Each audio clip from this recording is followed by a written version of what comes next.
I remember seeing a clip of Vinny Vinesauce playing Viewfinder, talking about how annoying the dialogue is only to predict exactly what the character was going to say as a joke. Without skipping a beat, he moves into the settings, mutes the dialogue, and backs out into the game as though nothing has happened.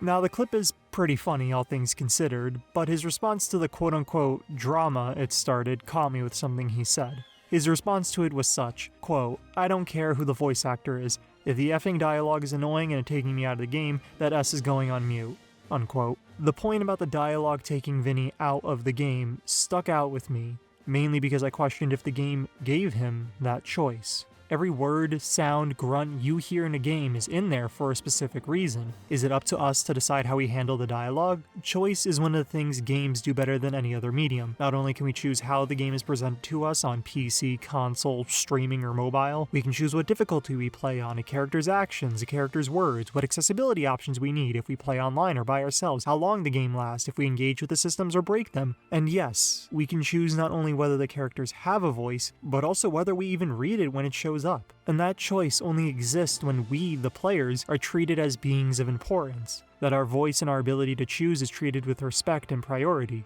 especially in the dialogue. As I said, we can choose how we interact with it. If I want to hold X during every cutscene and click through the dialogue by mashing A, I can do so. But what if you didn't have that choice? What if you were forced to sit down and listen to someone else? Someone who is obviously wrong, someone who hates you and everything you stand for, someone who means well and is trying to help but is just going at it the wrong way, or worst of all, someone who's annoying. A game that asks the question, how would you respond when you can't mute the dialogue? For those who clicked on the video without actually reading the title or seeing the thumbnail, the game I'm referring to is Icarus Uprising, a 3DS game developed by Project Sora, published by Nintendo, and released in 2012. The game itself had a wild road to release, and in another world it could have looked like this. The game, however, is the result of Masahiro Sakurai, a name I will not bother introducing because you know who he is, being asked by at the time president of Nintendo, Satoru Iwata, to develop hardware for the then unannounced Nintendo 3DS. With no general plan aside from making a hardcore gamers game to contrast the new player-friendly games of the Nintendo DS, he decided to revive the Kid Icarus franchise. Remember that one? Taking Pit and Palutena, who just got a new redesign courtesy of Sakurai himself in Smash Bros. Brawl, Sakurai began to think of ways to give himself more work than needed and decided, what should I make for this brand new system that no one else has worked on yet and is just a more powerful Nintendo DS? Oh, I know. How about a third-person shooter mixed with on-rails sections, 25 missions, all with unique set pieces fitting into a 15-hour campaign with hundreds of collectibles, weapons, music, and oh yeah, why not an arena shooter built into it? Safe to say that with Sakurai at the helm, there were a few casualties leading up to release. And following that release, Uprising was met with praise and love, with many people lauding it for its incredible visuals and girth of content, all packed into a cart smaller than the people whose hands can stand playing it for more than an hour. But following that release, not much happened with Kid Icarus. While Pit appeared in Smash 4 with a new moveset alongside Dark Pit and Palutena, the series itself fell back down the same pit it seemingly crawled out of in the first place, leaving the game stuck on the Nintendo 3DS, never receiving a port, remaster, sequel, or anything. I'd ask that we all send Pit some letters, but, you know. I never learned how to read! The game itself is essentially stuck on the Nintendo 3DS, with no one bothering to try and finagle it onto other systems. And this would be the part where I say that it's unfair that Nintendo let this underrated masterpiece sit alone and rot away, and how we should all sign petitions and play Kid Icarus on NSO for 14 hours to show Nintendo that the game still has its fans!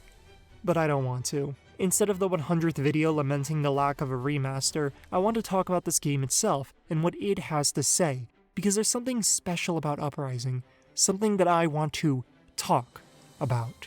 And yes, I bolded that talk in the Google Doc I'm writing on because it is very important to this discussion. Wait, how are the viewers even going to know that? What, is Editor Noah going to put up a photo of the doc? Hey, I'd like to see you do better. You're still in the closet. Quote unquote, talker Noah. I think any one of us could do better than a Nakey Jakey bit from 4 years ago. You didn't even write out the swears on the doc. No one is going to see it. Why even bother censoring them? Also, you're making fun of a name you came up with yourself, which is infinitely better than calling yourself Writer Noah. Whatever, Closet Dweller. Stick to the essay and keep the comments for Editor Noah. Hey, did someone say my name? Please help me, please. Just get me away from Premiere, please. You can stay right there. It's alright. It's alright. Yeah. Oh, no, yeah, you can stay right. We don't need that. It's alright. It's fine. You're good. Uprising's story is rather simple on the surface, and honestly I could rattle through it in 1,000 different ways, so while I think each and every mission has its own merits and is important to the overall story, let's keep the plot summary brief for now and we'll get into individual characters later. You play as Pit, the leader of Palutena's guard, being thrust into action after 25 years in cryostasis. The reason for this rude awakening is due to Medusa, the goddess of darkness and supposed ruler of the underworld, being resurrected after her defeat. After Medusa runs around for about 10 missions or so, you get the keys to the underworld, stop her production of minions, and retrieve the 3 sacred treasures. And then, you beat her. Just kidding. In one of the greatest character reveals ever written, Hades comes out and shows himself to be the real one in charge. After a couple of fights dealing with Hades and his army, another god joins the battle, Viridi, fighting for the side of nature. And by nature, she means literally every living thing but humans. The story then cuts away from Hades for a bit as Palutena and Pit begin their attack on Virides, destroying her moon base and her reset bomb factories. And so now we have the true tri-war of the game. Palutena representing the humans as the goddess of light, with Pit serving by her side, believing that humans are to be protected at all costs, even if the war they have started has begun to spiral out a little bit. Hades, the ruler of the underworld, bringing death wherever he goes, growing his army till it's all that remains, believing that humans make for better snacks and playthings to watch fight to the death. And Viridi, the goddess of nature, who believes that humans are overstepping their reach as the highest thing on the food chain and that they should be stopped or reset. Oh, also there's Dark Pit. He's chilling, flying around, having fun. Oh, also there's Thanatos. Oh, also there's Phosphora. Oh, also there's Pandora. Oh, also there's Magnus. Oh, also there's Darkness. Oh my god, there are so many characters. Okay, so let's get back to the main story then and try our best to avoid adding more characters here. After the 3 main gods are established, a new enemy is introduced. Great! This is the Arum, an alien hive mind that wants to absorb and copy the Earth because it's evil. Before too long, you defeat what you think is the final part of the Arum, only for Pyrrhon, the sun god, to burst his way in and become one with them. Pit goes back in, defeats them, and then... Ring.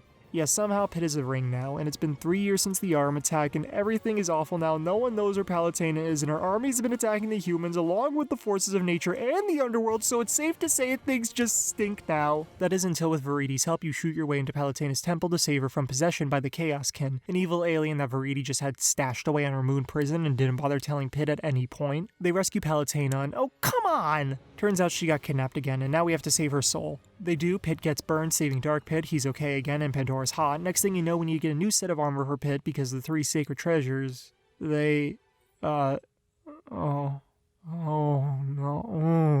want to talk about it. After getting a big ol' robot, the final assault on Hades begins, and with the power of mecha, gods, and wrist pain, they win. Pit gives his final argument on why humans deserve to live, and the credits roll, with Pit hopefully getting a big bowl of pasta as his reward. He deserves it. I alluded to it before, but yeah, there are a lot of characters in this game, and all of them are important. However, there are 2 that rise just above simple importance, Pit and Palutena. Their relationship and personalities are the main focus of the whole game, allowing us to see the world through them and how it relates back to them. And with them being the story's main protagonists, they take up a majority of screen time in the game, with all their bickering and praising. Pit is a passionate devotee of Palutena, believing in every word she says and following her mission request to the letter. The second he finds out Palutena is not only missing but has possibly gone evil, he stops at nothing to find her and bring her back, all so he can hear her voice again. His direct reasons for why he believes in Palutena so eagerly are left rather vague. It's not that like she saved him from wrist pain and he devoted himself to her, it's more of just a strong description of trust. And I think because of that vagueness, it makes for Palutena to be held to this higher standard initially. If Pit is so infatuated with the idea of Palutena to the point that he will serve as her weapon, then there must be something to her that we, the players, will see. And before I move on to Palutena, I want to talk about mainly why I focused on Pit and his relationship to her. And really, it's because he doesn't have much outside of her. Sure, he's a funny and silly little dum-dum goofball with a voice that matches his childlike nature of making up fake words and preferring simple explanations. However, we rarely see him outside of how he connects to Palutena. His hobbies consist of training and maybe playing video games, but even then, his main position as captain of Palutena's guard never goes beyond a few references to him actually leading a full army. Even his main aspiration, the thing that defines him in relation to other angels, that being his wish to fly, is only a wish because it can never be fully granted to him, only gifted in 5-minute short intervals, a gift that is under full control of Palutena, and this control over Pit is something we will see a lot more of in the gameplay. Okay, so it's obvious that Palutena and Pit are more connected than they may seem, so let's talk about Palutena now. I hate her. Okay, maybe that's not fair, but Palutena is a bizarre goddess. She's simultaneously proper and childish. hilarious and an abuser, devoted but aloof, strong yet unwilling to actually fight. She's a walking contradiction, and this isn't to say that characters cannot contradict themselves. People can and will often do one thing when they say another. It's our nature, but Palutena seems to constantly be in a fight between how she wants to act and how she's supposed to act. Are her jokes an attempt to match the other gods we see her interact with, or is that just who she is? Does she care about Pit, or is she willing to sacrifice him because he's only one respawn or dip in the pool away from coming back? Her voice matches the same inconsistent personality. One moment she's regal and proper, speaking clearly and calmly, the next she's making ninja jokes and getting upset over sneezes. She's just as conflicted as her goals throughout the game are. Yes, she wants to save humanity and she wants to stop the underworld and forces of nature, but the way she goes about it just seems all out of whack. She's okay with letting Pit speak to humans directly through her, but will refuse to address and help them directly. She helps begin the very war that Hades is benefiting from by refusing to ask for help from anyone other than Pit. This is unless it's absolutely necessary, because Pit is the only one she knows who will be fully devoted to her. And did I mention that the very war she helped start and is constantly fanning the flames of with these missions is the same one Veridi uses as the catalyst for her cleansing? Palutena is awful, and that's not even going into how she treats Pit, and dear god, she treats Pit like dirt. He only has 2 brain cells that he can split apart and use as swords, come on! But as I said, she and Pit are tied at the hip and are the main perspectives we see throughout the whole game, so every other character then becomes a question of how they relate and clash with them. Hey, Tucker Noah, you think Pit and Palutena are good characters? Good how? Like they're well-written characters. I mainly ask because you talk about how little Pit has outside of Palutena, how much you dislike Palutena, and we're about to get into how they respond to other characters. Kinda makes it seem like you think they're relying on other characters to function, really. Well, first off, you should be the one answering this question, not me, but honestly, I do think they are well written. Pit may not have that much character outside of his devotion, but I think that makes for a good dynamic with Palutena, who's such a failure of a god that Pit believing in her not only becomes funny in and of itself, but it shows his true dedication for helping others, since Palutena stinks at doing things herself. Kinda like us, with you being Pit, all devoted to my writing genius. Hey, is that an Ongeki play session that's about to talk about Crisis Core's narrative? Where? If we were to look up how much space each character takes up throughout the whole game, then Hades and Veridi would be tied for second. Now, rather than focus on them as characters, I want to discuss them in relation to Pit and Palutena, not as purely opposites, but more so contrasting views. Let's start with the most straightforward of these two, Hades. Okay, well maybe not straight in Hades' case. It's one slick ride.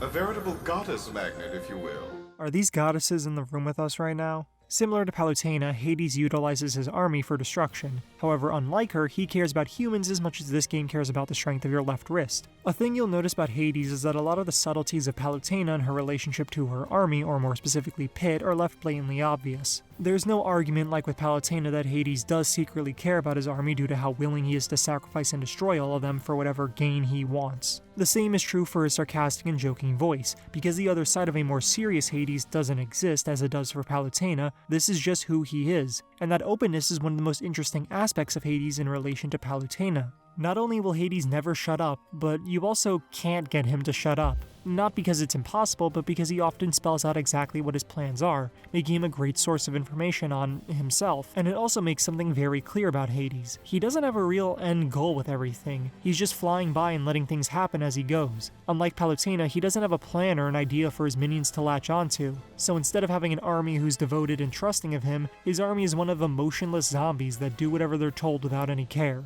They are the opposite of Pit's devotion to Palutena, just letting things happen to them because it's what the boss man said, not because they actually care for him. Hades is Palutena without structure, without an end goal, only going by what he wants. Unlike Palutena, Hades isn't devotion from reason, it's devotion from lack of caring. Hades doesn't care about his plans, so he's open about them. He doesn't care about his minions, so he throws them into certain death. Even his second in command, Thanatos, the actual god of death, doesn't become ruler of the underworld because he doesn't care enough to actually try. And if the underworld is the land of the dead, why don't you outrank Medusa? I'm not really interested in climbing the corporate ladder. You wouldn't believe the amount of overtime you have to put in. Hades is not a voice you seek when you need guidance. It sneaks its way into you when you just don't care. Hades is Palutena's personality put to the test. How much of it do you actually show? Hades was able to assemble an entire army to topple much of Palutena's reach and create a larger war among humans, all while being open about his intent. There is no cover of the goddess of light for him to fall into. He is death and destruction, bringing exactly that wherever he goes because he just doesn't care. And if we're talking about caring, oh boy, is there no one as caring as the mother of nature, Veridi. Similar to Hades, Veridi wants to bring death to all. Humans, specifically. She believes they've had it good for too long with their air fryers, electric shavers, and 3DS games that make you see a chiropractor, deciding that enough is enough, let's speed up the whole idea that nature will take its course. Unlike Hades though, this is for a proper reason, and she's doing this as she believes, not for herself, but for the planet, again removing that subtlety seen in Palutena. You don't question if Veridi loves her troops the same way you do with Palutena, because she gives them little presents and names all of them. She so deeply cares for them and believes that this mission is for them entirely. This caring attitude is also the reason why Pit and Palutena can't get Veridi to shut up either, because she cares about them as well. I already mentioned Veridi helping Pit when he was Ring, but even before that, she went out of her way to imprison the Chaos Kin, she saves Pit when he's falling to his death, and even after Pit stops being Ring, Veridi makes it her top priority to save Palutena, even offering her soldiers for help, the thing she values so much. She is deadly serious about helping as many people as she can, even if that seriousness comes at the cost of others' lives. And that seriousness is present throughout every scene with her. Unlike the rest of the characters, Veridi is never trying to be funny. Pit, Palutena, and Hades all make actual jokes throughout the game, but Veridi is deadly serious, often choosing to scream and shout over even the slightest things. She believes that she is better than everyone else and so acts that way, getting upset when they question her and her authority. She's more of an actual god in that sense, believing that she is above others. While yes, she is using their bombs to destroy the humans, she argues that Pit is even more destructive just by himself. This is how she can justify her genocide against humans, believing that she gets to decide for them how they live, unlike Palutena, who wants to let humans decide their own destiny, saving them so that they can keep that power. Veridi is Palutena without freedom, without the ability to decide what it is you want out of life. A blind devotion to someone who wants to help but is just going at it so very wrong. Ironically, the god representing nature is the one giving her people the least amount of freedom. Her soldiers are used without any say from them, and when she teams up with Pit, he lacks any proper say in how the missions will play out, as he did with Palutena to some extent. And even her moon prison officer Arlon follows Veridi with blind faith, acting only in relation to her and her wishes. Veridi is putting Pit's devotion to the test. How much should he trust in Palutena before he stops being himself? We'll discuss it more later, but even Pit agrees with some of the sentiment that Veridi has regarding humans. How much of that side of him is allowed to exist though when Palutena is always there to correct him? Now, some of you might have been yelling at me from the beginning about how if you go into the settings, there's a way to turn off character dialogue, and how about if I just actually lower the volume of the system? First off, yes, you are very smart and big penis coded. Here's an orange for your reward, go play a walking sim and say it's not a real game. What I mean by not being able to mute the dialogue is more of how the game presents these characters that are supposed to be against the player and Pit. There's one thing I want to make crystal clear about Palutena and Pit and their relationship to Hades and Veridi. They choose to listen to them. And yes, I already said that it's not really a viable idea to try get Hades and Veridi to shut up because they can either help them or make their plans apparent, but that doesn't mean that everything else they say is brushed aside. In fact, there are a few times that Palutena, Hades, and Veridi can find some common ground on what they're fighting for, believing that the other is making some good points or is doing something actually good. Palutena and Pit are actively listening to Veridi and Hades. They make jokes with one another and tell stories even if they're supposed to be enemies. And this is what I mean by not being able to mute the dialogue. These characters challenge every idea and belief Pit and Palutena have. They believe in death and destruction as the first option, they treat their own armies unfairly, and worst of all, they want the end of humanity. Wouldn't these missions just be so much better for the characters if they just stopped talking, stopped taking them out of it, and let them focus on the mission? Have a slide I can move to turn their voices down and just be quiet for 5 minutes while Pit does what he needs to do and just stop talking. But the missions aren't like that. The characters constantly ramble and talk throughout, all while Pit progresses in whatever mission he is currently a part of. These missions are the real key to why Uprising's characters and the dialogue are so unique, and stand out even among all the other games I have played. Unlike most games, the story and dialogue is presented directly in front of you in gameplay. And while other games do use this technique, none of them use it in the way Uprising does, to depower and disassociate the player as a figure of importance. Not only to highlight where Pit stands, but where you differ. Hey writer Noah, why do you keep writing about these characters in pairs? Pit and Palutena, Hades and Veridi, even the gameplay is split in two. Well, because the themes we've discussed so far are only valuable when with someone else. What's freedom if there's no one to be free with? What is there to care about if there's no one else there to feel it? Everyone in this game has someone they're fighting for or has an invested interest in, giving them that reason to go on. Even Hades does what he does for himself. Kinda like us? I would say so, but we're actually a trio, remember? Did someone say Editor Noah, does this mean I'm free? Please tell me I can go. Oh, Editor Noah, who would edit the videos then? Blast. He's right. Uprising features two modes that Pit will swap throughout each mission, an aerial on-rail shooter and an on-foot third-person shooter. Let's talk about the rail shooting first. Throughout the first half of each mission, you'll be gifted the ability to fly thanks to Palutena to complete whatever mission she needs Pit to do. Within these on-rail sections, you'll aim by using the touchpad and scoot around by using the circle pad. It's Star Fox if it was fun to aim, basically. Moving around just means dodging basic enemy fire and the occasional obstacle that might get thrown your way. It's nothing special, but fun nonetheless. Then throughout the second half of each mission you'll be on the ground, going from Star Fox to Gears of War. The same general concept applies, move with the circle pad and aim with the touchpad. However, instead of the screen being locked to one square, making it clear where the enemies and their fire is in relation to you, the on-foot sections introduce a camera. This camera is moved by dragging across the touchscreen as though it were a ball on a spindle. Now, is this the most elegant solution to the 3DS lacking a second analog stick? No. Is it interesting and creates tension in how you move the camera compared to how you aim? Again, no. But I will say, despite all of that, it is also mildly uncomfortable.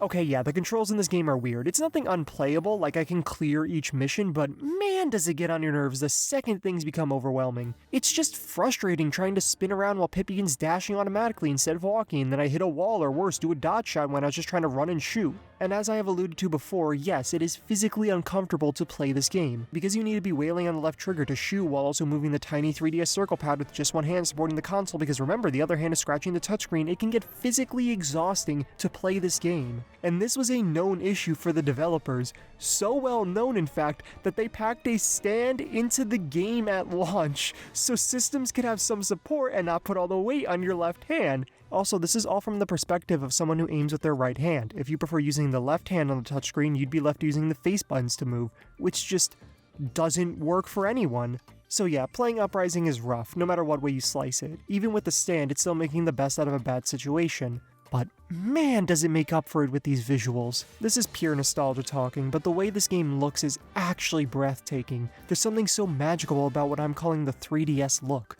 and this game perfectly captures it. It's a mix of extreme particle effects and poor texture resolution that just makes this game feel like being wrapped in a blanket of blurry glass and sparkles you see nowhere else. So while the actual playing of these levels is rough, there's plenty to see and appreciate with the visuals and shooting. And I think what really helps a lot is a beautiful understanding of the rail shooter genre and how to use it to your advantage. One of the strengths of the rail shooter is that it's predictable. Each event will play out in the same order throughout each playthrough, one after another, beat for beat, as though it's on a rail. Because of this, the player isn't in control of the camera, and instead the game will move it around throughout the whole level, letting the player see whatever the game dictates first. Now, often games will be described as cinematic in how they flow and play out, and while games can be cinematic in how moving and powerful their visuals are, true cinematic identity is impossible for most games. This is due to the player's control and movement over the camera. In Ed Smith's article for Vice called "They May Look Great, but Video Games Can Never Be Cinematic," he details this exact phenomenon. Quote, "I mean, think of the most cinematic games you can think of. The ones with the most explosions, the best voice acting, the most affecting narrative beats. Got one? The Last of Us, Uncharted, Metal Gear Solid, Grand Theft Auto. All those games look like movies insofar as having glossy production values and some semblance of story, but they are all played, or filmed if you like, in one continuous shot. There's no editing, the player can move the camera around to look wherever she wants. Without any kind of control from a director over which images are shown and in what order, all the visuals in these games, no matter how lustrous, mean nothing. It's just empty spectacle."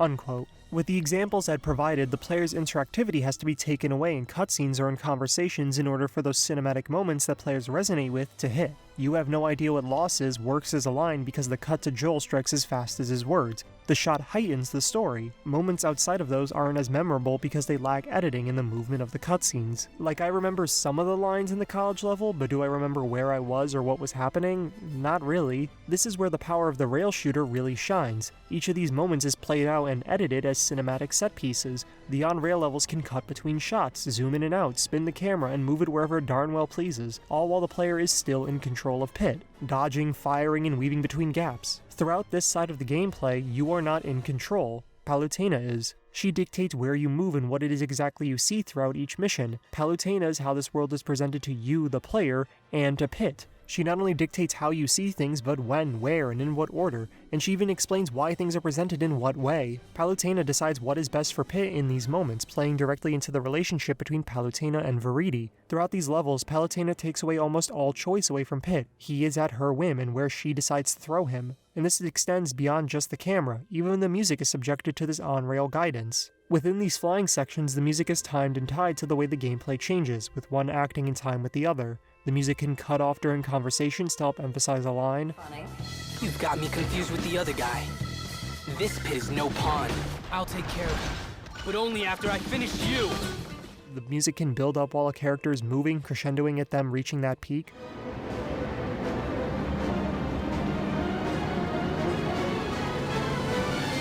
Yeah! Take that, Wong! And it can change in tone altogether when a new character is introduced. Yes, you call? This technique used here is an absolutely astounding showcase of properly applied symphonic relevance, helping highlight individual actions and characters' relevance in the scene. Okay, I'm giving myself one explanation because if I went through all of them, we'd be here all day. Okay, so with the Dark Pit clip I showed where the music cuts off while he's telling Medusa off, the feeling it's trying to enforce is Dark Pit's idea of superiority over Pit and the goddesses. The music, which we have established is under the same control and guidance as the camera is for Pit by Palutena, can be broken and manipulated by Dark Pit, showcasing that he lacks the same respect for it as Pit does. When Pit speaks, it is in tune and in time with the music, just like how he moves himself in time with the camera. When Dark Pit speaks, he isn't beholden to that same idea, he has the final say. And the same disregard for the gods is another aspect of him which we will see played out through a lot of his scenes and ties back into Pit, which we will get back to later. How did I do? 151 words? Maybe I could shave a "the" back there. But going back to the main point, these flying missions are all about removing control and interactivity from Pit, matching the same caring nature of Veridi, having Palutena care for Pit by attempting to extract him during the arm invasions and making sure he's comfortable during the Wish Seed missions. In these moments, Palutena begins to act more like Veridi, even before she meets her, and it brings up a lot of the same questions Veridi does of where Palutena ends and where Pit begins. At what point is Pit not just a weapon, a gun being dragged around by Palutena, but an actual person, one that gets to decide what to do? The lack of camera control not only makes the set pieces in the levels more memorable, but it also highlights the relationship between Pit and Palutena. At the end of the day, due to Pit's headstrong devotion to Palutena, she can subject him to whatever she pleases, and he's just willing to go through with all of it. Just like how we, the players, are subjected to whatever Palutena drags us throughout the flying missions because we can't decide a path, or even another way to look at the level. We are literally moving on a rail. And if you want to point and say then, Noah, what about the levels where you do get a choice or two? Let me remind you, who is giving you that choice? It's not one made on your own. Now then, with that all out of the way, let's talk about what this all means. Wait, Talker Noah, you forgot about the grounded missions. Remember everything is in pairs? Think of the thematic relevance. Please, won't someone think of the thematic relevance? Oh, come on, I don't want to... Yeah, like I said, I don't really like the on-foot missions. However, they do represent a very interesting opposite to the flying missions. Unlike the aerial ones, Pit is in direct control of where the camera is moving and how everything in the world is presented to him. Pit is the person who feels the whole player's perspective and is fully controlled by him. No one else decides when and where it is time to move forward or slow down. It is up to you and Pit in relation to work it out. Even the music has changed, going from the kind synced with gameplay to the more typical kind that is meant to be repeated throughout a whole level. And the juxtaposition between the on-ground levels and the aerial levels makes for a very interesting exploration of Pit and how he responds to being on his own. In the Narration and Abstraction of the Camera in Games by Mark Filipowich, he outlines the basic example of the camera's perspective and how we have come to understand it.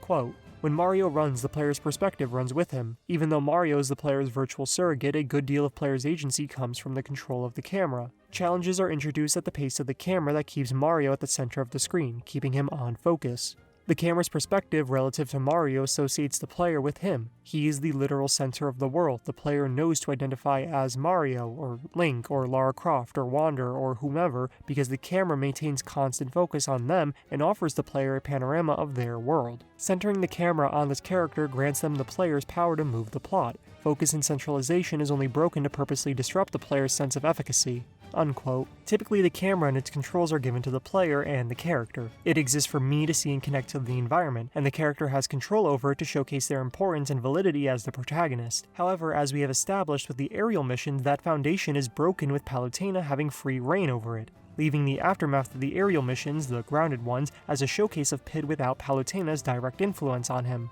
How does Pit respond to freedom and being the center of importance? Well, it's Pit, so the answer's obvious. He sticks with Palutena. He asks for her guidance and assistance in the form of dialogue and Palutena's actual assistance with the little square thingies. Wow, I didn't even talk about those.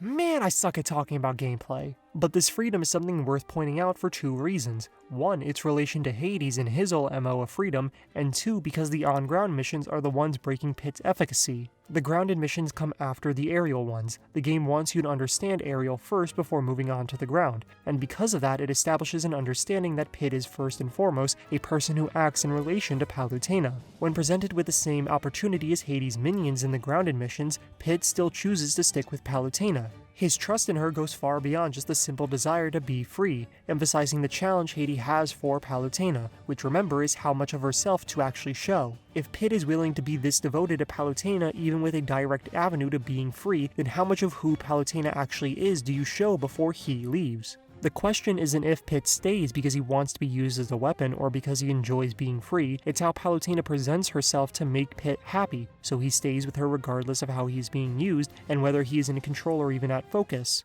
And that's the point I really want to nail home about this game. Pit is not the one of importance here. Neither is the player, it's Palutena. Either Pit is being directly controlled or moved by Palutena, removing all association we have that Pit is the person of importance, or when he does have control, he uses it strictly under Palutena's watch. And so that's why it's so fascinating that they allow everyone else in this game to talk in the way they do. The game lets us hear all of these voices as extremely non-optional present factors of the game. They aren't pushed off to the side in dialogue boxes and labeled world building or lore, they are forced directly in front of you, despite the game making it blindingly clear who is the most important. So, why do that? Why, if no matter what, after every level, Pit is always and will always be so fiercely devoted to every single vowel and syllable that Palutena so much as thinks of, listen to a single other word anyone else has to say? It's for us, the players. The game is attempting to get us to interact with the game, not purely on the grounds of gameplay, but emotionally. We have all been exposed to people who we don't want to listen to, and in the modern age, it's just as easy to block and move on as it is to walk away. Uprising doesn't want you to do either of those. It will present these characters that serve as complications to Pit and Palutena's ideas and belief, and ask you, what do you think? And, wait, what do you mean we're going to be talking about each character? There's like 20! Writer Noah, get in here, what's up with this? What's up? What's up?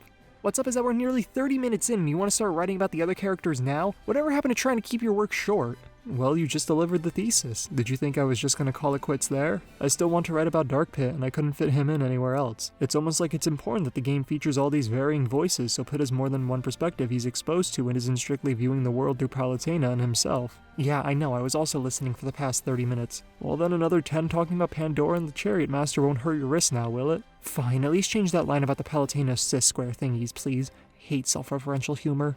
Okay, at least we're back to character writing. This is my bread and butter. Similar to our discussion of Hades and Veridi, I'm going to be focusing on these side characters as less of individuals and more on how they relate to Pit and occasionally Palutena. Now, something I want to point out is that not every mission introduces a new character, and some of them don't even have anyone else besides Pit and Palutena. For missions such as those, I will be skipping or mentioning very briefly. If you want me to go over them more in depth, let me know, because I do think there's some great character writing in those missions that isn't important to this discussion, but is interesting nonetheless. Starting with the first non-PP character you talk to in the game, Medusa is the fakest villain ever.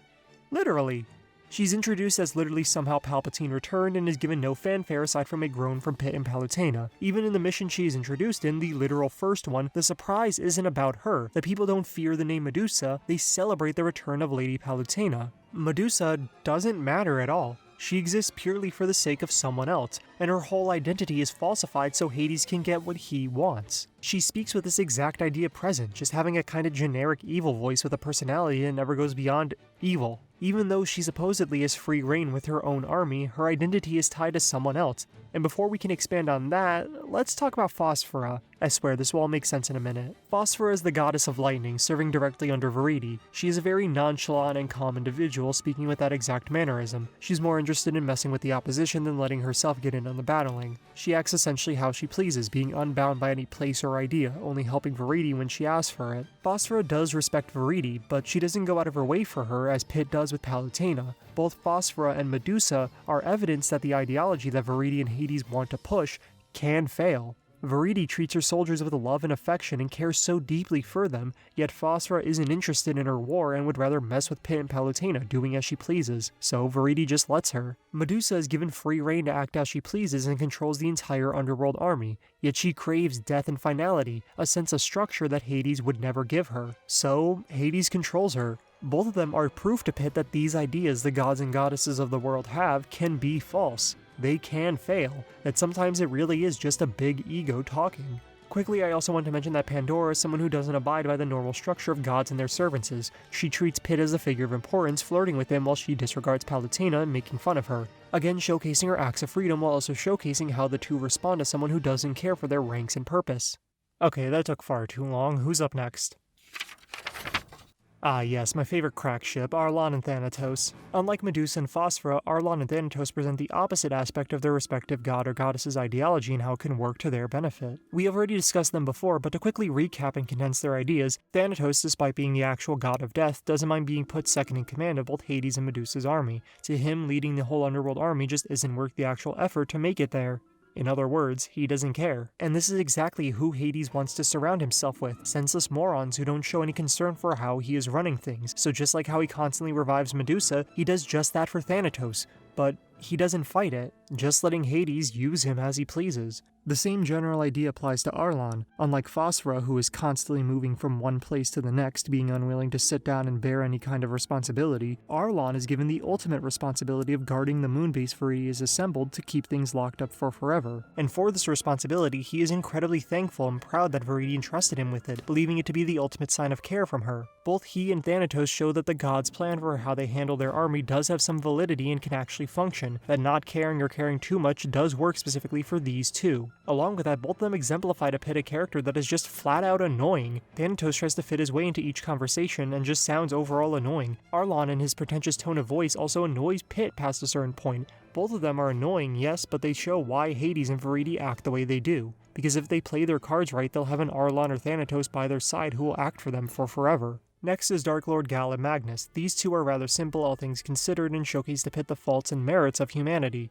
Magnus is a bounty hunter who's here strictly for the money and nothing else. He's brash, strong, and overall just fed up, wanting to get the bag and dip. He speaks with a very basic rough guy attitude that is more interested in the fight at hand than actually keeping up a conversation. However, despite that, he is still willing to help out humanity, not sell away his soul to darkness. He's honorable in that sense, but is also someone who isn't afraid to speak his mind and tell Palutena that she's messing up her job. Which she is. He is a display of the same kind of freedom that Palutena wishes to give humans, even if they don't respect her for it. This not only strains Palutena's belief that humans are worth protecting, but also Pit's devotion to Palutena, as he chooses not to fight back against Magnus and what he has to say about Palutena. But along with that, this mission also showcases that humans may not respect something greater, their very own life, being willing to sell it to darkness for some mere power. Dark Lord Gal is just that, someone who fell into darkness and despair and stopped caring, allowing themselves to lose their own self. Just as humans can be strong and self-righteous, they can also be weak and tempted too easily, hurting others. And this is something that Pit did not expect, lamenting the fact that he had to fight Gal in the first place. While humans may appear to be lesser beings that need to be protected, they are just like the gods. They make mistakes, they let their temper get the better of them and can care so deeply about others. They both show Pit that the gods aren't unique. Now it's time for the moment you've all been waiting for. Get that Spanish guitar ready, cause we're talking about Dark Pit! Right after we talk about Pandora! Pandora is fascinating, because what she displays to Pit on the surface is so simple, so understandable, that anyone can see through it. And yet despite that, she has so much to her as a character, and her actions affect the story so greatly. She's the goddess of disaster and calamity. She lives in the labyrinth of deceit. She's a liar, and a good one at that. I do not trust a single thing she says in this entire game. Every word she breathes is an attempt to manipulate and annoy someone else, with even her jaded tone being an illusion. This just makes her purpose blindingly obvious. She's a showcase to Pit of someone who doesn't tell the truth, someone who constantly and consistently lies. Everyone Pit surrounds himself with, even Hades to a degree, is very open about who they are. They don't hide and lie just because, and when they do, the lie itself serves a greater purpose. Pandora is just a liar for the fun of it, because all she gets out of it is confusion, and it's these lies that play directly into Dark Pit and the effect he has on Pit. Okay, so Dark Pit was created from the Mirror of Truth, a mirror that is supposed to clone and reflect what is really in your heart. Already, that seems like total bull. Not only is this description from Pandora, the goddess of lies, but even if it were true, why would the truth of Pit be that he wants to side with the underworld? And this is the idea that Medusa and Pandora are constantly hung up on, that Dark Pit should side with the underworld. So this isn't a mirror of truth, it's a mirror of reflection, a display of the opposite of who you are. That is why the underworld expects Dark Pit to side with them. And with that understanding of the mirror, it makes a whole lot more sense why Dark Pit would be free. Because as we have established, Pit is essentially connected at the hip to Palutena, holding onto every word she conjures. And so what would be the opposite of that kind of devotion? Well, it would be total self-appreciation and connection. Pit is so devoted to one idea, one being, so that the exact opposite of that would be himself. And everything about Dark Pit revolves around himself. His aerial combat is controlled and moved by him alone, and in his grounded battles he tells Palutena to stop butting in and talking to him. Watch out for her heart-shaped crystal barrier. You see, it's... Reflecting my shots back at me, right? well, yes. I got it. So stop telling me what to do. Now you may be saying, Noah, how can Dark Pit be a showcase of the opposite of Pit when Pit so desperately wants the ability to fly? Under your reading, the ability to fly is more representative of Dark Pit's freedom, and if that were the case, wouldn't that mean that Pit wishes to be free, breaking the devotion that Pit has to Palutena?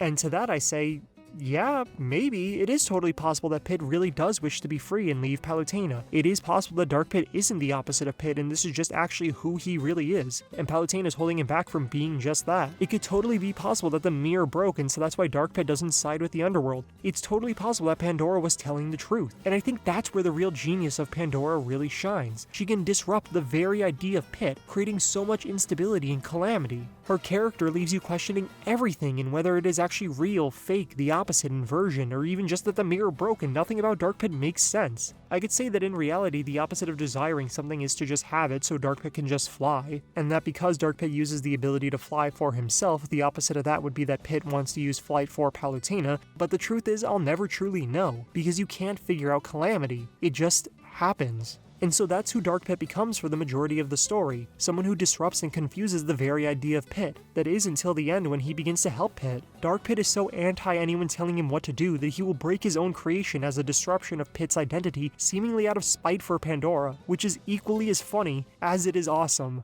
Next up is what I'm calling the three old men, Lord Dintos, Poseidon, and the Chariot Master. And honestly, all of them kind of represent and showcase the same thing. They're all older, wiser, higher-ranking figures that Pit or Palutena reach out for help when things go bad. They exhibit the realities of being a god and how quote-unquote kind Palutena is to him. Kindness, though, how being stabbed is kinder than being shot. And the Chariot Master is a lesson on the harsh realities of being a soldier to these gods, eventually being left forgotten with oneself. They appear only in one mission, get their 4 lines read, and then disappear for forever. They're boring, moving on. Now then, there's one faction I've mentioned before but I have not discussed like the main 3 ones. The Arum. Unlike every other character in this game, they do not have a voice. And before you say it, the Space Pirates and the Chaoskin do talk in their own languages, but the Arum are born from nothing. They return to nothing as a gap in space. Their attack does not come from care or the lack of it, their army is the Arum itself having no individuality, and they have a proper direct goal. They are nothing like the actual gods of this game, and they don't even devote themselves to a single idea like Pit does. Like a TV on mute, they exist to move and mimic but lack the proper voice we expect. And they spread this exact idea over to Pyron, taking away his choice of not only how he talks, but how he listens. There have been 2 ideas I have brought up consistently in this essay: freedom and care. Who cares about who? How much do they care about them? How free does this make them? And a hive mind takes away both of these ideas. You are not an individual. You lack any say in how you act because you don't exist. You are only cared about as much as you relate to the hive mind. There is nothing for you once you join, leaving the gap I mentioned before. The Arum is what happens when you mute the dialogue. Because you muted the dialogue, because you skipped the cutscene, because you mashed A over the text box, you took away the proper voice and reason of an actual character. No longer are these characters, it's just pointless shapes moving around. What they say, who they are saying it to, how they say it doesn't matter, they don't exist. It's pixels floating on a screen. Thanatos isn't annoying, Phosphora isn't free, Medusa doesn't wish for death, the Chariot Master never educates Pit on what it's like being a soldier, and Pit isn't devoted to Palutena. You lose not only the story, but your main way of interacting with the game. Huh? What are you doing here? Oh yeah, technically I'm the reason you're here since I edited the clips this way. You know, you probably expect me to make some joke about wanting to be free or something, but honestly I'm just glad you made it this far. being here means you didn't skip over or mute me in the way we've been discussing. And that's nice to know, even if technically I won't ever know you made it this far and heard this specific line. Anyways, this is the last section. I hope you enjoy it. Icarus Uprising is a very weird game. For as much as the game is about freedom and our relationships with others, the game rarely gives you, the player, any actual choice or proof that you matter in the game. We've gone over it before, but because of Pitt's servitude to Palutena, the player isn't anything of importance. It never feels as though you are controlling Pitt, more so that you are watching him serve Palutena with every action he takes revolving around her. Yet, despite that, the game still gives you all of these characters that are meant to affect Pitt and create confusion, vindication, annoyance, or educate him on a path he is already halfway down. So, why? Why won't everyone shut up? Actually, that question isn't even the real question, it's why can't I get them to shut up? What is the point of any of this? It's for us, the players. We are the ones this is all for, because despite everything, the game still has one way of interacting with it that is wholly our own. We choose to listen. You choose to engage with the game's narrative, not because you are Pitt and side with Palutena no matter what, but because the game wants you to hear all of these varying voices. The game is asking you to engage with all of them, putting them directly in front of you also that you have the choice of how you respond to them. Even subconsciously, we are constantly listening and taking in all of these ideas, all these varying perspectives, even the ones that we will most likely disagree with and hate, and being given the choice of who we listen to. You are interacting with the game constantly just by hearing the characters.